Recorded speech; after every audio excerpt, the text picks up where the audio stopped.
The Tennessee Titans have hired Gus Bradley as their defensive coordinator, and it's another home run hire for Robert Saleh's coaching staff. I'll break it down on today's edition of Locked On Titans.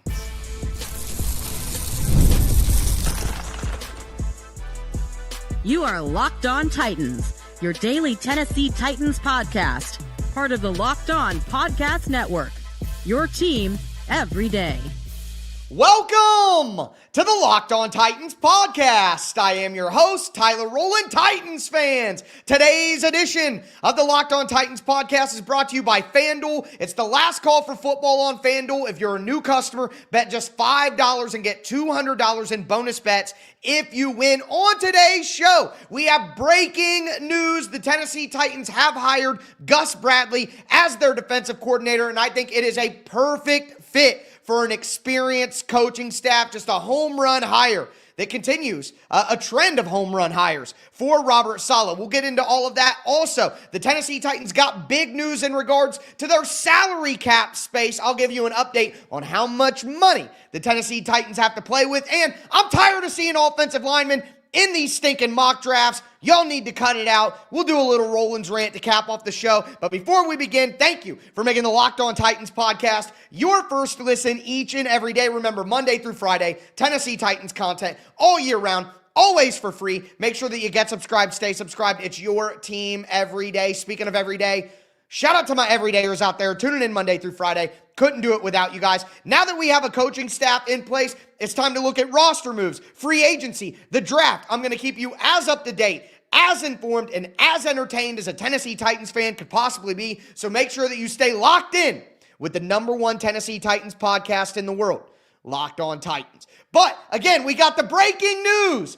Gus Bradley was hired by the Tennessee Titans to be their defensive coordinator, and once again, a home run hire for Robert Saleh's staff that continues to lean on experience. I mean, Gus Bradley is literally the perfect person to be a defensive coordinator for Robert Saleh. You could not handpick a better option to be that guy, and I've talked about it ad nauseum, but I'm going to remind you again. Robert Saleh is calling the defensive plays for the Tennessee Titans. He talked about it before he got hired. He talked about it at his press conference when he got hired. So, if Robert Saleh is going to be the play caller on defense, that means that the defensive coordinator's responsibilities are different than if they were a play caller. Like what Gus Bradley's job is going to be for the Tennessee Titans is different than what Denard Wilson's job was with the Tennessee Titans.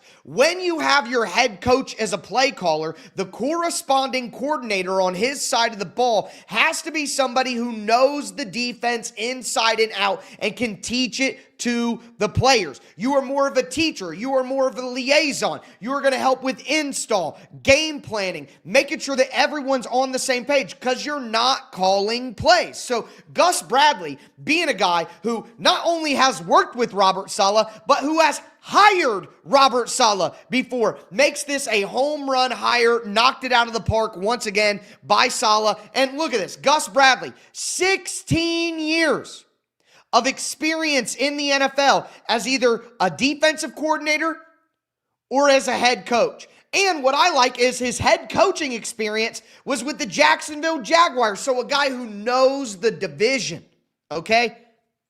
I love that little wrinkle. A lot of AFC South ties between Robert Saleh and now Gus Bradley. And again, Gus Bradley hired Robert Saleh. Gus Bradley was a part of the Legion of Boom Seahawks defensive staff. Okay? Gus Bradley went from the Legion of Boom Seahawks to his opportunity to be a head coach with the Jacksonville Jaguars.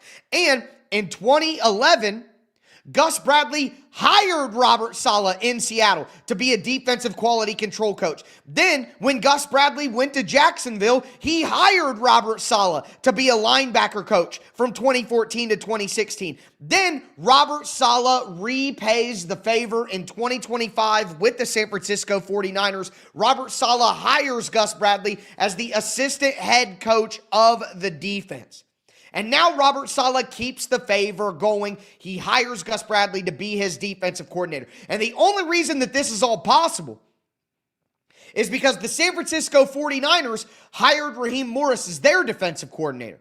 So what's the point of having Gus Bradley around when he wanted to be the defensive coordinator? And what makes this even more impressive to me is Gus Bradley could have went to the Arizona Cardinals to be their defensive coordinator. And they just hired Mike LaFleur, who is an offensive coach, which means Gus Bradley literally could have called plays for the Arizona Cardinals. But instead of a true promotion to call plays again on defense, he said, I want to go back and work with Bobby Saleh.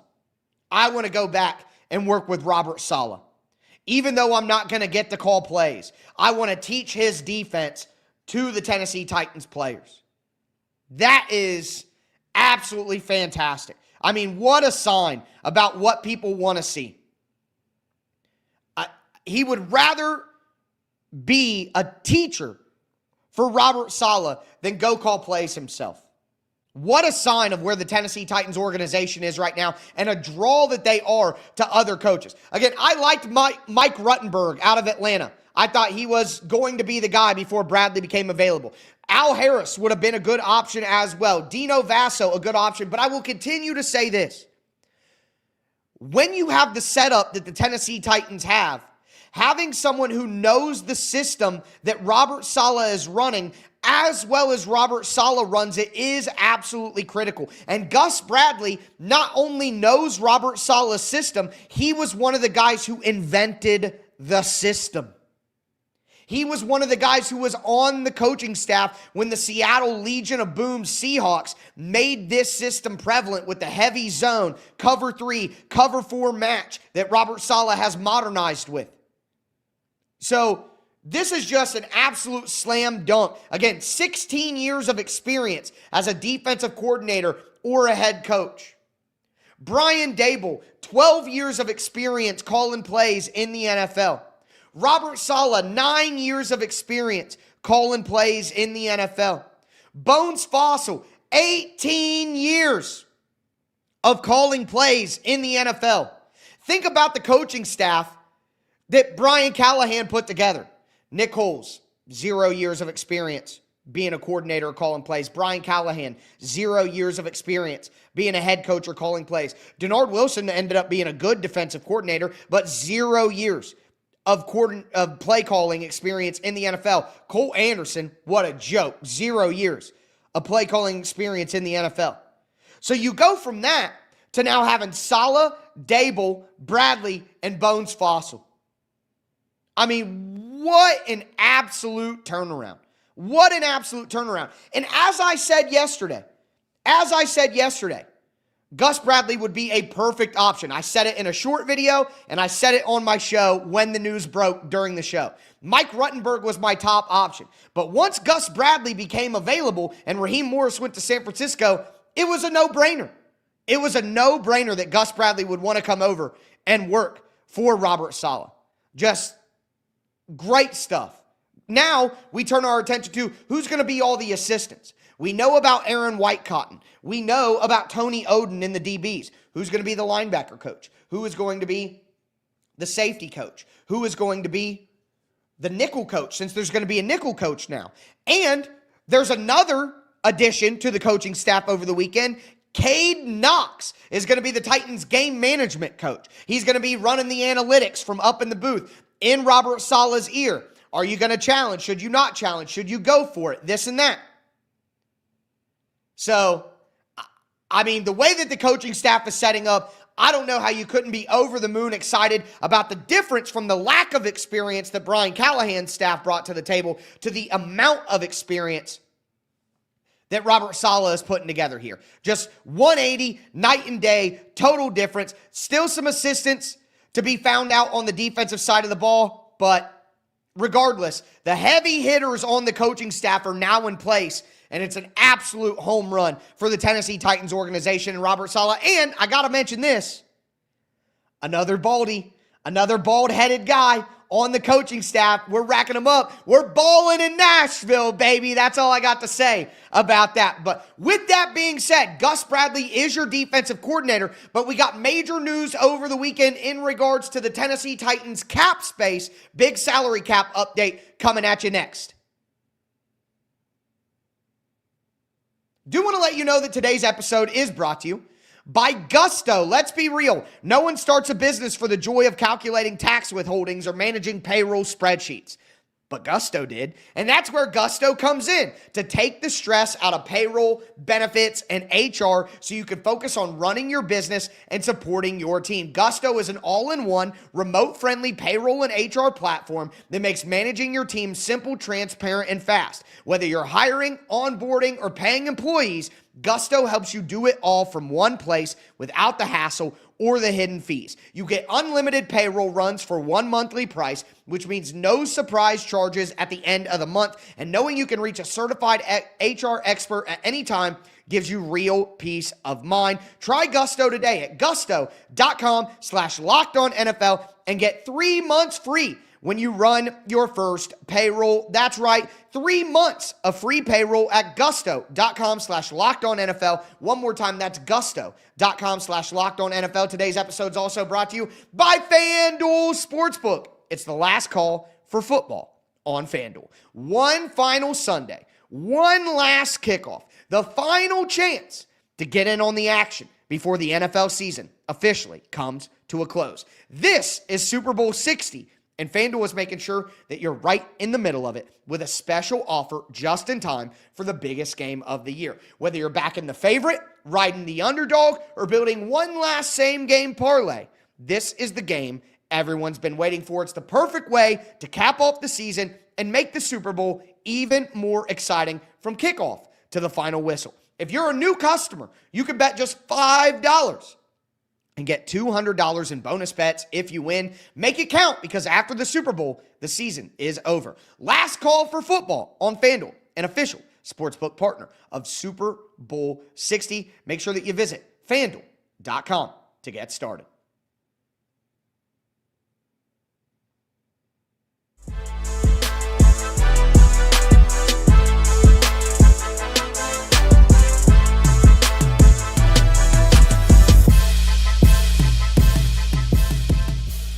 Titans fans, let's continue today's edition of the Locked On Titans podcast. Again, we talked about the Gus Bradley news. Hit perfect. He is the best fit possible for the defensive coordinator of the Tennessee Titans because he knows Robert Saleh's system. And matter of fact, Robert Saleh got his system from Gus Bradley. So it could not be a better fit, and it just continues a great hiring cycle for the Tennessee Titans. But with that being said, we did get major news over the weekend on the Tennessee Titans salary cap situation. Boy, do they have a ton of money to work with. Before I dive in, thanks again for making Locked On Titans your first listen, and thank you for making the Locked On Podcast Network the #1 sports podcast network. So coming into this free agency period, the Tennessee Titans have the most cap space of any team in the NFL, and there was a report over the weekend that the official salary cap in the NFL is going to be $301 to $305 million,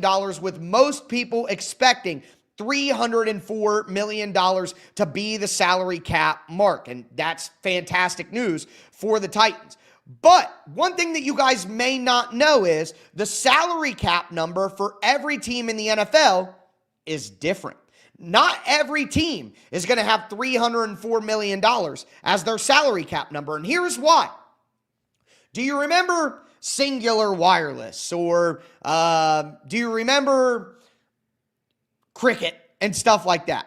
Rollover minutes. If you didn't use all your cell phone minutes, you could roll them over to the next year or to the next month. That's how salary cap works in the NFL. You can roll over your salary cap to the next season. This is something that John Robinson did when he was the general manager of the Titans early on before they had people to pay, and it's something that the Titans are doing right now. Mike Borgonzi rolled over $18 million of salary cap space. So the reality is the Titans' salary cap number is $322 million. which leaves them with about $100 million of salary cap space to work with. And the reality is that most of these websites that are publicly available, whether it be Spot Track, whether it be Over the Cap, most of them expected that this would be the salary cap number. That's why you've heard $100 million for the Titans for so long. You know what I mean? That is why, all right? But with that being said, that doesn't mean that the Titans are stuck at $100 million in salary cap. The Titans have multiple avenues to create more salary cap space to work with if they need it. Number one, again, we're starting at $100 million, but they could cut Calvin Ridley. And if they cut Calvin Ridley, they'd save $13 million. Add that on to the total. Now we're at 113. They're going to cut L'Jarius Sneed. That is going to happen, and they're going to cut him by March the 15th. I guarantee it. And that is going to save them an additional $12 million on the salary cap. And then they could cut Tony Pollard, which would give them an additional $7 million in salary cap space. So if you cut Calvin Ridley, L'Jarius Sneed, and Tony Pollard, that gives you an additional $32 to $33 million in salary cap space. It's that easy. 3 cuts, and the Titans could have $30 million more in room. Absolutely massive amount. And not only that, but Jeffrey Simmons is going to get an extension. Jeffrey Simmons is going to get an extension this offseason to make him the highest paid interior defensive lineman in NFL history. I guarantee it. He's going to get 3 years, $100 million with $70 to $80 million guaranteed. It's guaranteed. It's going to happen. And he deserves it. And the Titans should give it to him. But the point is, when the Tennessee Titans give Jeffrey Simmons an extension, they can take salary money that he's owed this year, put that into his new bonus, his new signing money, and then lower his cap hit for this season. So Jeffrey Simmons getting an extension will probably save the Titans $8 to $15 million more in salary cap space. So the Titans could, in theory, with Ridley, Sneed, Pollard, and a Jeffrey Simmons extension, could clear out $40 to $45 million more in salary cap space, giving them $145 million. Now, I think Peter Skoronski is going to get extended this year too, but because Peter Skoronski is on the last year of his rookie contract, his extension isn't going to change the Titans salary cap situation this year. It'll change it next year. But regardless, that's 4 moves right there, 3 cuts and an extension, and you got $145 million of salary cap space. But let me say this. The Titans don't need $145 million of salary cap space. They simply don't. They're not going to spend that much. Even if they go crazy in free agency, they're not going to spend that much salary cap space. It's just not going to happen. So that gives the Titans some options. And I think the number one player that you need to think about here is Calvin Ridley. Because start to look at the wide receiver free agency landscape, okay? There aren't going to be a lot of good options. Rumor is Wan'Dale Robinson going to go back to the Giants. I think Juwan Jennings going to go back to the 49ers. And I don't want Juwan Jennings anyway. I'm not paying for that. Not paying for NWI with good PR. Not a chance. Don't want Juwan Jennings, period. George Pickens isn't going to hit free agency. He's going to get franchise tagged, or they're going to work out a long-term deal. Now, he does have Micah Parsons' agent, so it might be a little fishy, but they'll tag him at minimum. Alec Pierce, probably going to go back to Indianapolis. I doubt that they let him go. Now, if they keep Alec Pierce, that could let Michael Pittman Jr. become available. I would love Michael Pittman Jr. on the Titans. Romeo Doubs, I guess so. I'm not too gung-ho about bringing in Romeo Doubs. So the point is, if you could pay $22 million or $20 million for Romeo Doubs, you could pay $16, $17 million for Juwan Jennings. You're not going to get Alec Pierce. You're not going to get George Pickens. Wan'Dale Robinson isn't going to be available. Why would you not just keep Calvin Ridley around? And look, if one of these guys shakes available and you want to go pay them $20 million a year and bring them in, Then you cut Calvin Ridley, you save $13 million, you take that $13 million that you saved, you add $7 or $8 million, and you go and get Romeo Doubs or Michael Pittman Jr. Sure. But if those guys don't become available, why cut Calvin Ridley for no reason? It's not like the Titans are broke and they have to find a way to save money. They have $100 million of cap space without cutting Calvin Ridley. And look, I know that Calvin got hurt last year. He didn't have a great season. I get it. But a year before that, he had a 1,000-yard season with Will Levis and Mason Rudolph. So I'm just saying, if the wide receiver market turns up dry and nobody good is available, there's no reason to just get rid of Calvin Ridley just to do it. And Brian Daboll coached Calvin Ridley at Alabama in 2017. So there's a connection there. So again, I'm just saying, keep your powder dry. I'm not saying they shouldn't cut Calvin Ridley. I'm just saying you should have a reason to do it.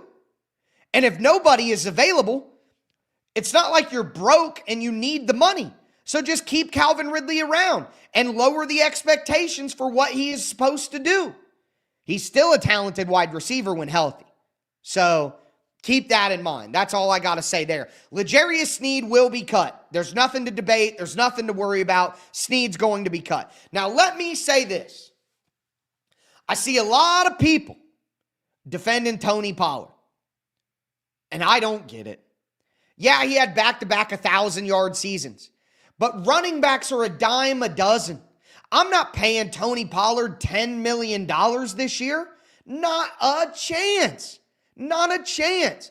Tony Pollard needs to go back to being a number 2 running back, a complimentary running back, a guy who is part of a committee but is not the lead dog. He is not a power runner. He did not run through contact as well. His rush yards over expectation were less than impressive. He's not good on goal line situations. He's not good in short yardage situations. Tony Pollard is just a run-of-the-mill, regular freaking running back. There's no reason to pay him $10 million a year. Tony Pollard is not special in any way. I think what happens is a lot of Titans fans only really focus on the Titans. So you only see Tony Pollard and you say, Tony Pollard was the best running back on the team.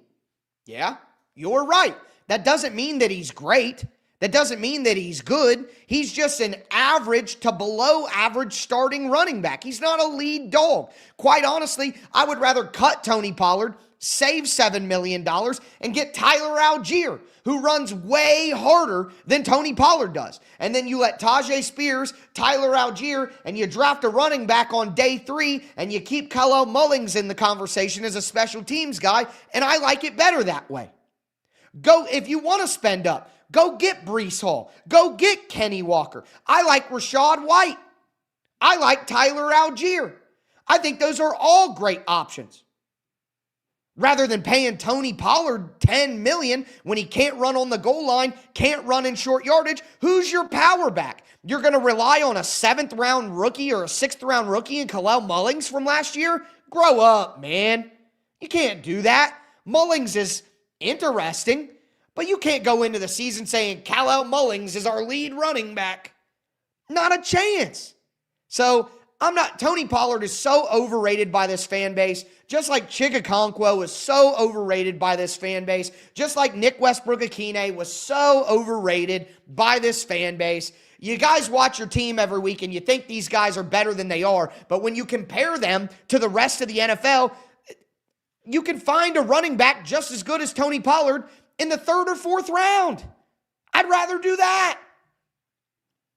So I see a lot of people defending Tony Pollard. I simply don't get it. A lot of people in the chat are putting in great names. Mike Washington from Arkansas. Yes, I would take Mike Washington in the 3rd or 4th round over paying Tony Pollard $10 million. Jadarian Price. I would take Jeremiah Love in a trade down in the top 10 before I'd keep Tony Pollard. Tony Pollard is just okay, man. And he fell off a cliff this year. His vision wasn't as good. He didn't run through contact as well. We know that he's a terrible short yardage and goal line back. Like, why are we paying $10 million for that? And I will remind you again, Brian Daboll's offense requires a north and south downhill power back. And I think Again, Rashad White, Tyler Algier are much better values than Tony Pollard in free agency. So, I don't know. That's where I'm at. I know a lot of you guys don't feel that way, but it doesn't matter how you want to look at it. The Titans got big-time money, blank check, Richie Rich type money, and they're going to be able to have a lot of different options. And again, I am going to be here to update you on all of those options as we get closer and closer to free agency, because now that the coaching staff is pretty much set, we got to turn our attention to roster decisions. So, got a lot to talk about, but we're going to end today's show talking about some mock drafts. I am sick of seeing offensive linemen picked to the Titans in your mock drafts. Stop it. Do want to let you guys know that today's episode is sponsored by BetterHelp.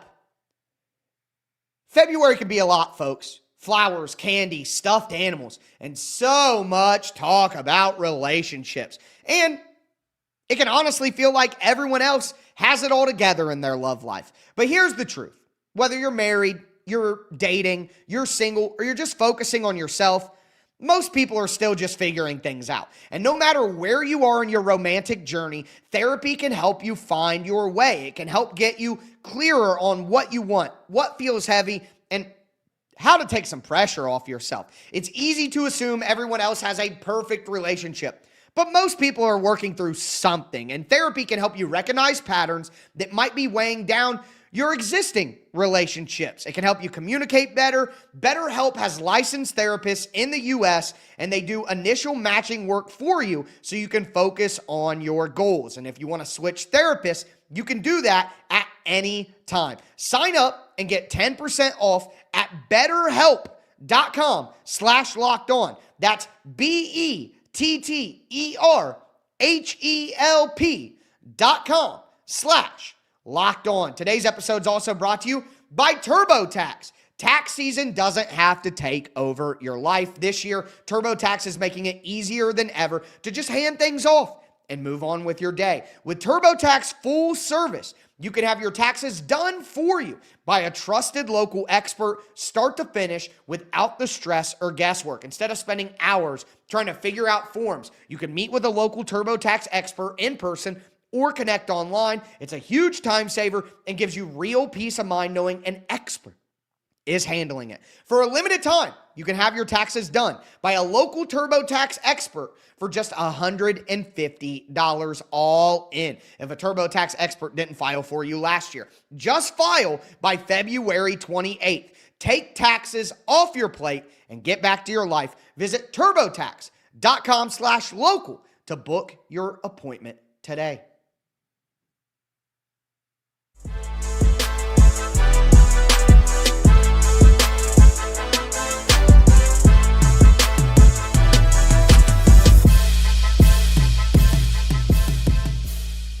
Titans fans, let's cap off today's edition of the Locked On Titans podcast. We talked about Gus Bradley being a perfect hire at defensive coordinator because he knows Robert Saleh's defense just as well as Saleh does. We talked about how the Titans have gobs of salary cap space and ways that they can carve out even more. But I got to say this. I got a Rollins rant for you guys. I am so sick of seeing mock drafts with offensive linemen. It's just insanity. Now, before I explain why, do want to thank you guys for making Locked On Titans your first listen each and every day. Make sure you join the Locked On Titans Everydayer Club. The link for it is down below in the description. You can go to lockedontitans.supercast.com. $5 a month. Literally the cost of a cup of coffee. The show's free Monday through Friday, all year round, bonus episodes. I never charge you guys for the content. So for just $5, you can get an ad-free version of the show. No ads in the podcast, directly to your favorite podcast app. You can join a Locked On Titans group chat with a ton of Locked On Titans fans. We're chopping it up in there every single day as all this news happens. You can send your mock drafts to me in there, ask your mailbag questions. So much fun in the Locked On Titans group chat, and you get access to a Locked On Titans merch store. So absolutely worth the $5 a month. I can't wait to see you guys in the group chat. But with that being said, stop putting offensive linemen in the freaking mock drafts for the Titans. You know how many mock drafts that I have seen in the past couple of days? Whether it's Daniel Jeremiah for the NFL, whether it's Matt Miller from ESPN, whether it's, all these different rando guys for different random websites. Stop it. The Titans are not going to use one of their first 2 draft picks on offensive line. And I get a couple of different reactions when I say that. Either people are like, well, the Titans gave up the most sacks in the NFL which isn't true. They gave up 56, and there were other teams that gave up more. But the Titans gave up 56 sacks last year. What do you mean they don't need offensive line help? Now, if you're not a Tennessee Titans fan, I get that. I get why you would just go, they gave up a lot of sacks. Why wouldn't they draft an offensive lineman? They have to need offensive line help. But if you are a real Titans fan, if you're an everydayer to this podcast, if you know what you're looking at when you watch football, then you would know that the Tennessee Titans offensive line got significantly better after the bye week. You would also know that Dan Moore has a big contract, that Lloyd Cushenberry doesn't save the Titans a lot of money to cut him and move on, and he'll be a year removed from an Achilles tear, which in theory would make him a better player. They have 2 high first-round picks already on the line, and J.C. Latham at right tackle and Peter Skoronski at left guard. Peter Skoronski is one of the best guards in the entire NFL, and J.C. Latham, the conversation about J.C. Latham is so off the rails. Okay? Latham's penalty issues are a problem. He's got to clean up the penalties. But quite frankly, in my mind, penalties are a coaching issue. If your team has bad penalty problems, that's a coaching problem. All right? And J.C. Latham did struggle before the bye week. He had the hip injury. He admitted he came back too soon. He had 6 sacks before the week 10 bye. But after the bye week, 7 or 8 games, he only had 2. J.C. Latham's worst pass blocking grade in a game was like in the 30s before the bye week. After the bye week, his worst performance was a 60 pass block grade. The Titans ran the ball way better after the bye week. Way better.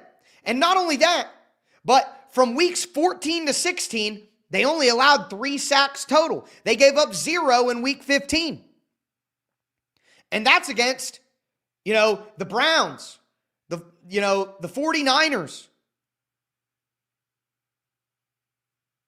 The Jags, I think, were one of those teams.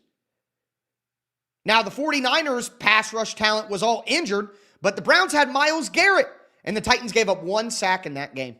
0 sacks against San Francisco.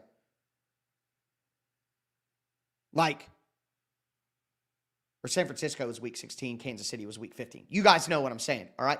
But the point is, if you are still banging the drum that the Titans need offensive linemen desperately and they got to take an offensive line in the first or the second round, you simply don't know what you're looking at. Because the Titans offensive line got significantly better in the second half of the season. Significantly better. And that also coincides with, Bill Callahan and Brian Callahan getting the boot. The Titans were the 16th best pass blocking offensive line according to ESPN's pass block win rate. 64% win rate in pass blocking. The 16th best. They were the 13th best pass blocking offensive line according to Pro Football Focus in true pass set situations. That is not, screens, rollouts, play action. No, just regular drop back passing, defense rushing. 13th best in pass blocking. Here's a reality that a lot of Titans fans don't want to accept and don't want to admit. A lot of those sacks were Cam Ward's fault. Point blank period. Holding the ball too long, not knowing when to get rid of it, running into sacks, running out of clean pockets because he's worried about pressure. I broke it down all year long here and on the Tic Tac Titans film channel. Cam Ward got better in the second half of the season, and that made the offensive line look better. Because sacks are not just on the offensive line, they're an offensive stat. And let me say this, there are going to be a lot more sacks when nobody is open and there's no one to throw to, which was a problem all year long as well. Cam is in the pocket with time, and there's no one to throw to. So whether it be Cam Ward getting better, whether it be the offensive line improving from improved offensive play calling and coaching, whether it be people not getting open and giving Cam Ward nowhere to go with the ball, the Titans' offensive line played a lot better at the end of the year than what a lot of fans seem to think. And to me, it's a good litmus test. Like, if you think the Titans' offensive line is absolute garbage and it's likely that they should go offensive line early in the draft, I hate to break the bad news, but you don't really know what you're looking at out there. Or you're not paying attention enough, if that's your conclusion. So no, Daniel Jeremiah, the Titans are not going to take an offensive tackle who some people think might be a guard in the NFL. They're not going to take offensive line at pick number 4. 0% chance that happens. Write it down in pen, chisel it in stone, bookmark me. I don't care, whatever you want to call it. The Titans are not taking offensive line at number 4. And not only that, but the Titans aren't going to take an offensive line in the second round either. They're not taking Caden Proctor. I have zero interest in Caden Proctor. He is a no-draft player for me. I'm not taking another overweight, slow-footed Alabama offensive tackle. We ain't doing that again. Not a chance. I'm taking Caden Proctor. No way. In any round at any time. No. I'm out. Not doing it. So, just laughable that some of these national guys, and hey, Matt Miller's a friend of the show. I've had him on the show before, but give me a break. Now, if the Titans want to take an offensive lineman, a development offensive tackle to develop behind Dan Moore for 2027, an interior offensive lineman to compete with Jackson Slater at right guard in round 3, round 4, round 5, round 6, then sure. But round 1 and 2, when you have screaming needs at wide receiver, edge, cornerback, not a chance. The Titans are taking O-line. But with that being said, that's going to do it for me today, folks. As always, I am your host, Tyler Rowland, and this was Locked On Titans.